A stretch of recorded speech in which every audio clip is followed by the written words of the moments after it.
And welcome back to the show. October is Head Start Awareness Month, and it aims to spread awareness about a crucial program that benefits millions of families in the United States. Now, Rising Ground's Bronx-based early Head Start program meets the needs of our communities by giving children and their families the resources, the knowledge, as well as the skills to close the gap and build a solid foundation for a successful future. Joining us now to share more is the director of the Early Head Start at Rising Ground, Carolyn De Los Santos. And thank you, Carolyn, for being with us. You're welcome. Thank you for having us. And when we talk about this program, obviously it's a program that really meets the needs and helps families. Let's go a little bit more in depth. So give us more about the program. So in Rising Ground Early Head Start, it's not just about the education. We take a holistic approach.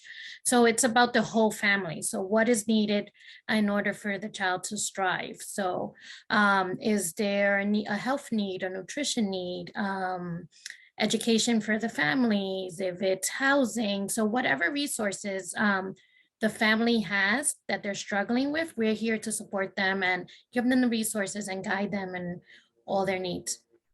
And when we talk about some of the programs that you do have, I know, access is a huge thing for families to resources and to really be able to tap into the things that can help them out. I know that one of the things you have is early education and development. So for a family that needs assistance in this area, talk about that. So if a family either gets referred from another agency or word of mouth, they reach out to us. They have to fill out an application. In order to be eligible, they have to meet criteria and income criteria. And when they come in, we're there to provide whatever that family needs. So we assess them in the very beginning. We talk about what's their goals, family goals, not just the child. We talk about the individual child. What is it that they're looking for? And then we have different components. So we have a health manager, we have education, we have family engagement. We have what we call family advocates that work directly with the family and whatever they need. And as they're accomplishing their goals, we'll build new goals and help them with that. And so for families that have children that have maybe emotional disabilities, learning disabilities, this can be very critical for a family to have the assistance that they need in terms of learning and education. I know that you also have some services that are geared towards dealing with children in this particular capacity. Yes, so we have a mental health consultant. So we assess all families when they first come in. And if we think there's a need for more, using our assessment, then we'll do follow-up. And if we can't give them what they need, we'll do referrals outside the community.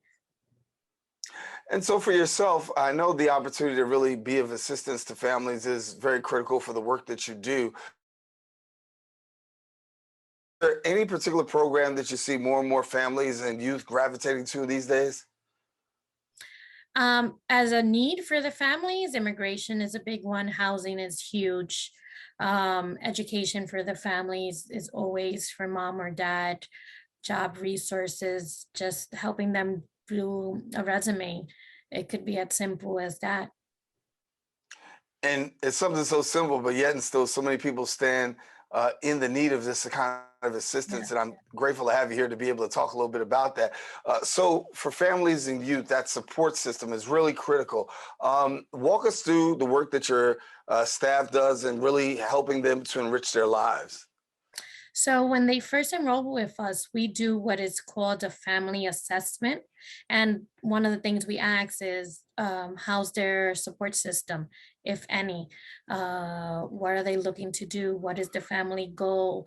And then step by step, we start helping them with different resources as far as what do they need.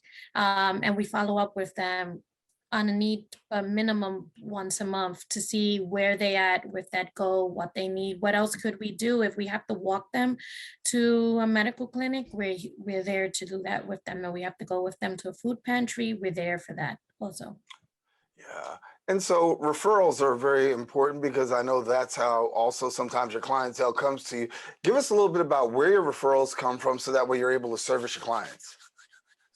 So we have a lot of word of mouth within the same families we serve, tell other families, but we also link up with other organizations. So other Head Starts with public schools, with early intervention, WIC offices is a big referral system, and they give us a call. We get a lot of caseworkers call us from foster care, shelters. We're getting a lot of referrals from there too. During this time of year, obviously with COVID-19 still out there and a lot of people still dealing, I know that a lot of organizations and agencies were challenged. Did you find that there were more and more people gravitating during the COVID-19 pandemic? No, actually, they because of the hesitation of coming out and meeting with people, we didn't get a lot of new referrals during the pandemic, but we were able to sustain the families we did have, and provide them services via Zoom, uh, video chats, however they were more comfortable with. However, now we're seeing where parents are a lot more comfortable going back to work. We're getting a lot of referrals.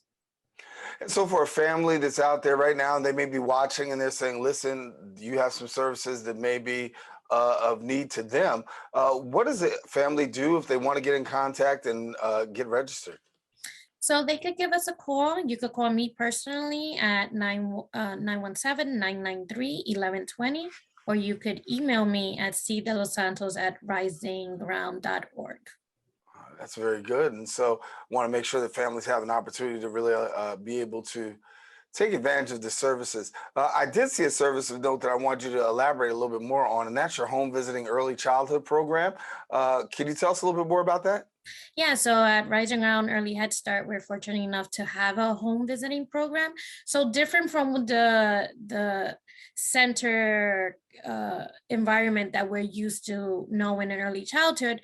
Home visitors are actually teachers, in essence, teachers that go out to the family home and encourages the parent on the different activities they should be doing on a daily activity routine. So they kind of model to parent how simple household things could become an activity to enhance the child's development. So, for example, while they're having a meal, the discussion, talking about colors, talking about shapes, that's an activity in itself. While they're brushing their teeth, they could be singing a song to, one, encourage them to brush their teeth, and two, to elaborate in their vocabulary. So different things at home could become an activity for the child and a learning experience. So the home visitor concentrates on showing the parent how there's different things that they could do to enhance their child's development, because a parent is their number one teacher.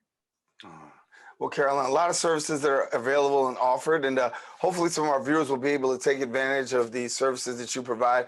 Great work that's going on in the community. I want to thank you for spending some time with us here on Open and letting us know a little bit more about what is going on at Early Head Start at Rising Ground.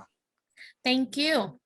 All righty. Well, for those of you who don't know, that was Carolyn De Los Santos. And if you want more information, what we want you to do is visit the website, risingground.org. And of course, they're also available on social media. You can reach them at Rising Ground NY. Well, we do have more show coming up here on Open. We encourage you don't go anywhere. Open continues right after this.